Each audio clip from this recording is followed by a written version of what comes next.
Hello everyone, hope you're doing well. There's only a few days to go until the Europa Conference League final. West Ham United against Fiorentina. I'm excited, but I'm also riddled with nerves as well. But what do we know about Fiorentina? Well, if you're like me, you might not know that much. So I've decided to grab somebody that does know about Fiorentina and get a bit of a Dummies guide ahead of Wednesday night. So we've got Nima from the Italian Football Podcast. Nima, how are you doing? I'm good. It's good to be with you guys. Well, I'm looking forward to this. But I'm also worried that you're going to make me even more nervous ahead of the game because what you say is going to determine if I feel more confident or more worried by the end of this podcast. So I'm looking forward to it. But let's start with a general outlook of Fiorentina. How's their season been? It's been a really tale of two seasons in one for them, because domestically in the Serie A, they've not been very good. It's been a largely disappointing Serie A season for them. They finished eighth, one position worse than last season, 6 points less, too many losses. And on the other hand, in cups, they've done really, really well. They've done really well in the Coppa Italia, or the final which they reached, even though they had a really easy run in, because Napoli and Roma were knocked out by Cremonese, who were relegated from the Serie A, but were the surprise team of the cup. And also in the Conference League, where they've been really, really good. And I mean, before the season started, I looked at the entire, the teams in the Conference League, and I looked at the squads, and I was like thinking, well, West Ham and Fiorentina should really be in the final for this, because they are the two best teams on paper. They're the ones that I think qualitatively have the two best sides. So I'm glad I'm getting the dream final I wanted before the season started. Yeah, I think Fiorentina was a team that West Ham fans were wanting to avoid in the previous rounds, the semi-final, quarter-final, and we were hoping somebody would knock them out on the way, really. I think Fiorentina was one we've all feared for quite some time, so we've naturally met them in the final. The one thing I noticed in the last, couple of months, really, Fiorentina's form has been somewhat incredible almost. Is there a reason for the upturn, or what's happened? What happened after Christmas, or after the World Cup from January, is that finally their strikers started delivering, as well as Nico Gonzalez, who I think is by far their best player and their most important threat that West Ham will have to look out for. He came back from injury and he started delivering, and that's why they've just been on this fantastic run, and especially away from home in Europe, they score so many goals, and because they play that kind of a very attacking football. It's not the stereotypical, what people stereotypically, associate with Italian football. It's quite the contrary. Vincenzo Italiano is more Roberto De Zerbi than he is Max Allegri. In fact, your coach is more Max Allegri than many teams in the Serie A nowadays. He said that, not me, not me. I'm not making I'm not saying there's anything wrong with that. I personally, I like the old school Catenaccio Italian style. I'm more De Zerbi. I'm more him. I love the old school style of Catenaccio and that old Italian defensive style. I don't like this new nonsense of ball, of attacking and all that. But all jokes aside, Vincenzo Italiano is a very modern and progressive coach. He's a very attacking-minded coach, and what happened? And Fiorentina have created lots of chances this season and domestically, but of course they were let down by their strikers and their attacking trident, with Gonzalez being injured as much as he was. But after he came back, and after the Cabral started scoring, and they all started, Ikoné got into a bit more consistent form, Fiorentina have been really good. I was going to ask you about the tactic. You've touched on their style there, but is there anything tactically that you can tell us about Fiorentina? The formation as well. Is there anything that we should look out for when they're in possession or out of possession?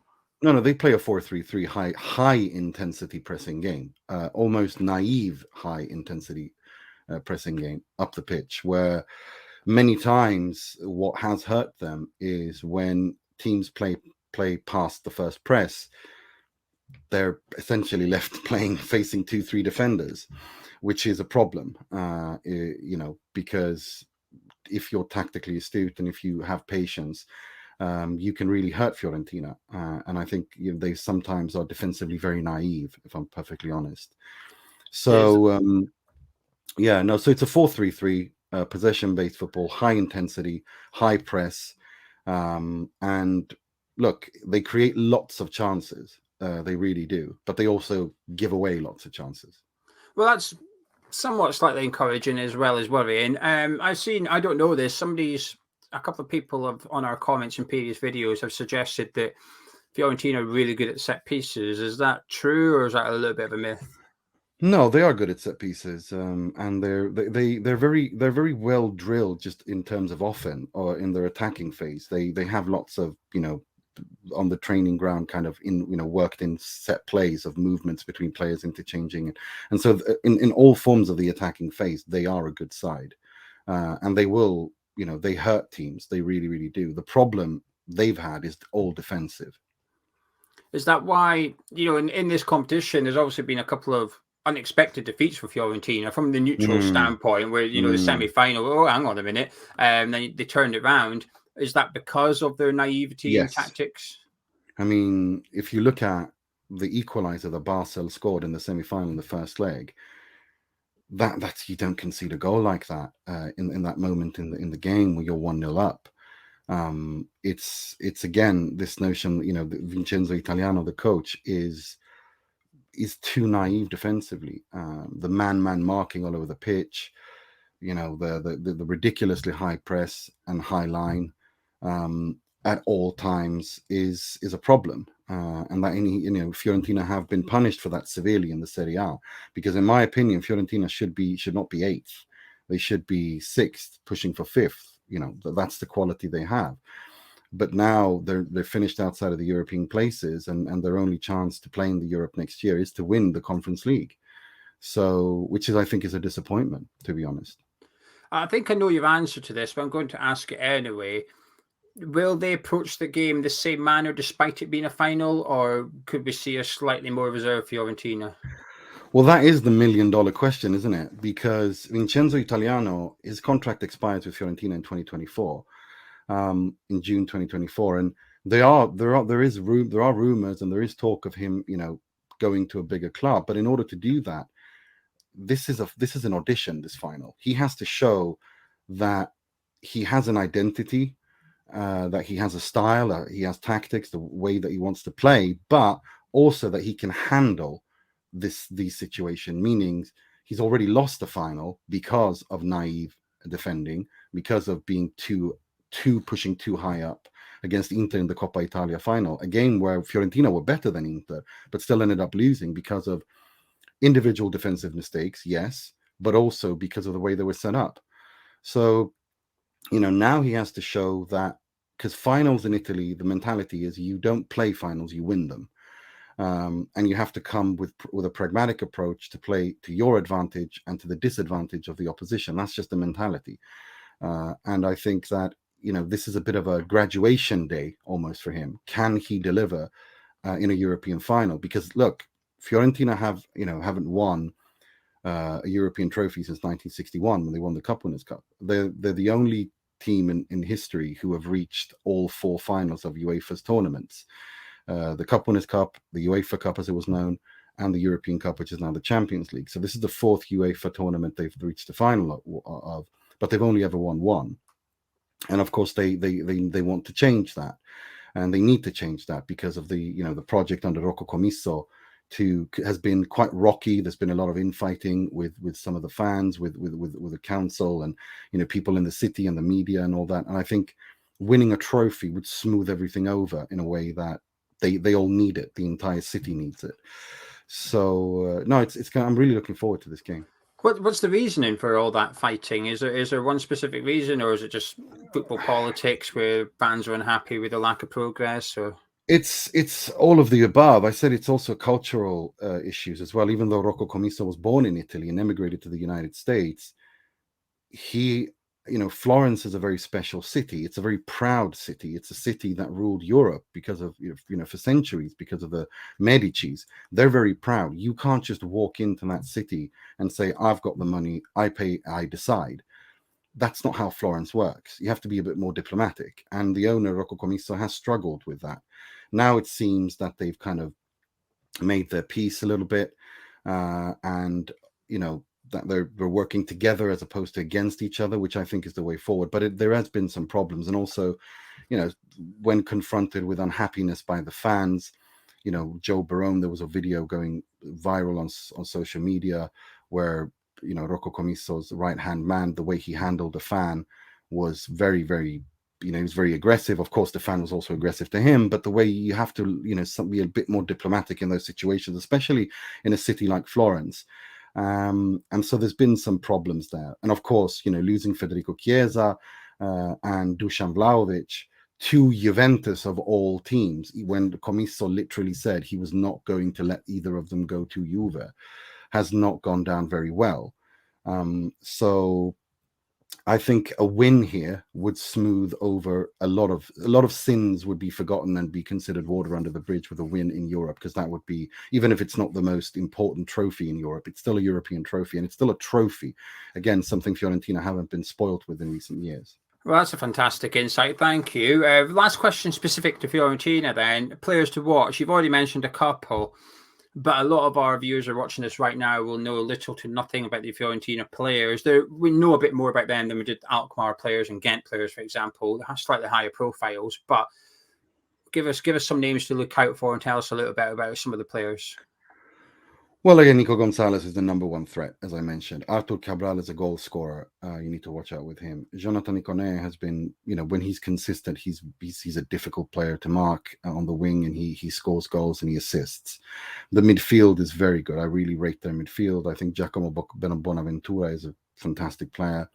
They have lots. They have Castrovilli, who I also really rate. They have Rolando Mandragora, who's also a player I really rate in midfield. So they do, and of course Antonin Barak. Now they have really good players in midfield, and of course the wing backs Dodo and Igor Julio, the defender, Martinez Cuarta. They have defenders. They have players who are individually very, very good. The problem, I think, has been the structure, and of course Milenkovic, the defender, who, when he makes mistakes, he makes howlers. But when he's good, he's very good. I think when you have a player like Milenkovic in the side, you have to somewhat adapt the system to hide his deficiencies. And I feel that sometimes Italiano hasn't done that, but instead they've been ruthlessly exposed. Excellent. That's a good insight. And the tournament then, the Conference League, obviously, more general Italian football insight here. Roma won it. What's the Italians' outlook on this tournament? Because there has been a little bit of snobbery towards it, because it's a third-tier European tournament. Do you think Roma winning it and Mourinho winning it gave it a bit of a stamp of authority almost, and brought that tournament to say, actually, this is a good tournament to be in? Look, I think for teams like Bologna, Torino, or a big club, so quote unquote Fiorentina, Roma, when they aren't having a good season and they end up in this tournament, it's one that they need to take seriously and have taken seriously, because it guarantees you a spot in the Europa League, which is the tier upwards from that, and it also brings you experience. I think Jose Mourinho said it best when he was at United, and that first season when he won the Europa League, they asked him, would you rather finish fifth, or would you rather finish fourth and get to the Champions League that way? Or would you rather win the Europa League and finish fifth and get to the Champions League that way? And he was unequivocal, saying, look, I'd rather win trophies because you create a winning culture. I think that's really important. I don't think that should be underestimated. And in Italy, they can't afford to, and they've stopped to look down on all tournaments except for the Champions League, because it's extra revenue that they need. And it's a European tournament, and it brings, it creates experience, and it creates a limelight and spotlight for these clubs to reach bigger audiences. And I think Roma, with Mourinho last season, kind of trailblazed a little bit. From Italy to West Ham, what's your thoughts on West Ham going into this game? I think West Ham have had a weird season. I think the squad is far too good to have been in a relegation scrap for large parts of the season. I think for me, I see West Ham as somewhere in the mid-table, area. Maybe, last season, obviously seventh, or where I think it was seventh or eighth he finished. Yeah. I think that's where I see West Ham, to be honest. I think they might have struggled a little bit competing on so many fronts, and maybe the Premier League their performances in the Premier League have somewhat, have suffered because of that.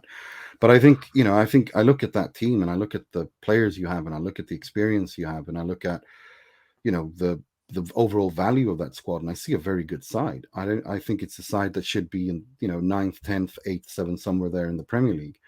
And I think you've had a complicated season similar to Fiorentina domestically, but where a win, a trophy, could actually smooth a lot of things over and make this the season, because the history books will say this is the season that West Ham won a European trophy, if they were to win it. And I think that forgives a lot of sins.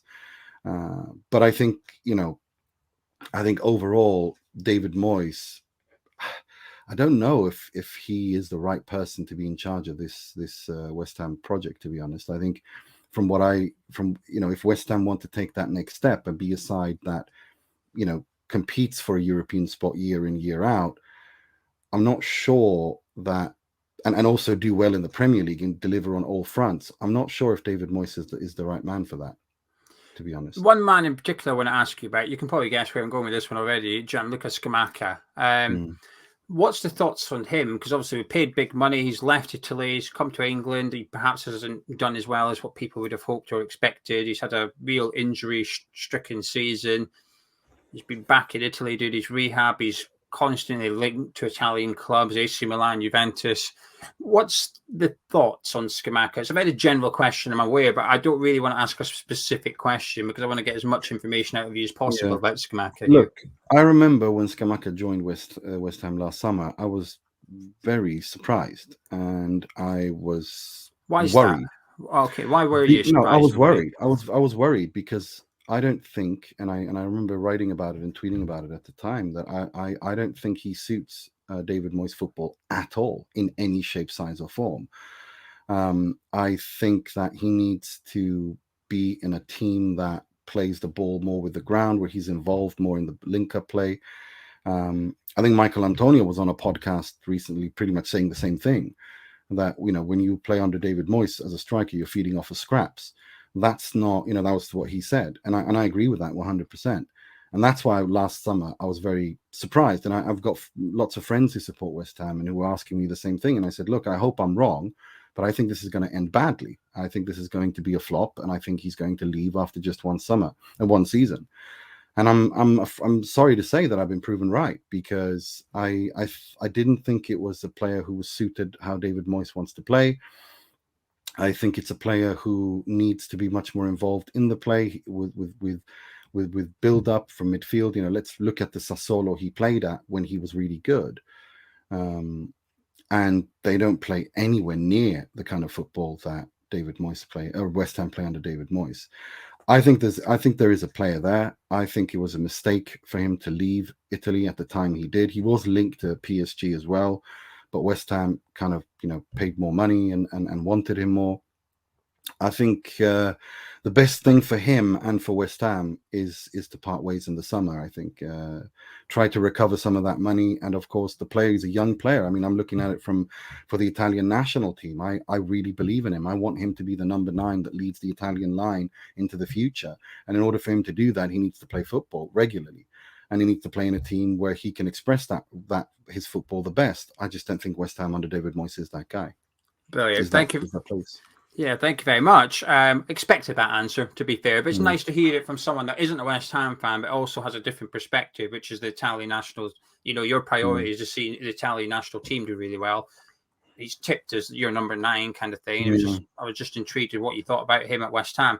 And if you look at the strikers, if you look at the clubs he's linked with in Italy, it's the biggest clubs. It's a top tier club. So there is a player there. He's a good player. It's just that I just don't see that working out with David Moyes. And of course, David Moyes having, if he were to win you a trophy, and you have no reason to part ways with him. So, it becomes a situation of one thing has to give.